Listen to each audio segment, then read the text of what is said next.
Залуучдын салбарын хувьд бол одоо шинэ яам байгуулагдлыг залуучдын асуудлыг бүрэн хариуцсан бодлогын яам маань одоо дандаа аль нэг яамны хавсар бодлого болж гарч ирж байсан. Тэгэхээр энэ удаагийн засгийн газарт бол залуучдын асуудлыг бид нэр илүү анхаарлын төвд болох ёстой гэдэг үүднээс одоо тусгаалan яамтай очирсан. За энэ чухрын дээр бид нэр 2028 хүртэлх залуучдын хөгжлийн бодлогоо тодорхойлоод за дээрээс нь хөтөлбөрөө тодорхойлсон ба за үүнийг бид нэр бас өчигдөр уржигдөр одоо яг говьмсийнхаа залуучуудтай хэлэлцүүлсэн ба. За ер нь бол залуучуудаас гарч ирж байгаа саналуд бол маш бодиттой саналуд гарч ирсэн. За одоо хөдөө орон нутагт ирж амьдрахад бизнес эрхлэх боломжийг хангах, за цаашлаад одоо хөдөлмөр эрхлэх, за орон сууцчлахын боломжуудыг хангах талаар санал гарч ирсэн. За бидний хувьд бол хөдөлмөр нийгмийн хамгааллын яамтай хамтран энэ дээр ажиллаж байгаа. Спортын салбарын хувьд бол спортын салбарыг бид нэр дөрвөн чиглэлээр хөгжүүлнэ гэж харж байгаа. За нэгдүгээрт бол бид нар одоо мэрэгжлийн спорт буюу түрүүний хэлсэн одоо өөрөөр хэлбэл шгшээ багтаа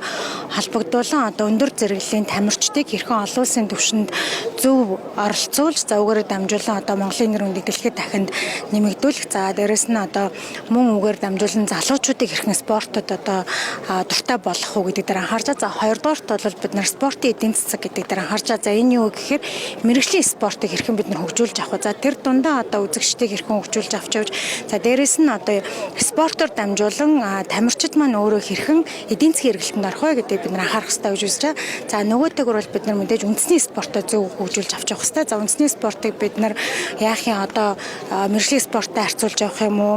Эсвэл одоо бид нар өв соёл гэдгээрээ хөгжүүлж авч явах юм уу гэдэг дээр анхаарах нь чухал гэж харж байгаа. За дараагийн нөгөө зүйл бол бид нар залуучуудтай одоо хэрхэн амьдралын зөв хэм маягийг биеийн тамир спортоор дамжуулан түгээх вэ гэдэг дөрвөн чиглэлээр олон улсын хийдэг одоо энэ хөтөлбөр төлөвлөгөөн дээр суйрлан хийж байгаа. За үүнийг хийж хэрэгжүүлэхдээ бид нар одоо бас олон улсын томоохон зөвлөх үйлчилгээний багуудтай хамтраад хийж байгаа.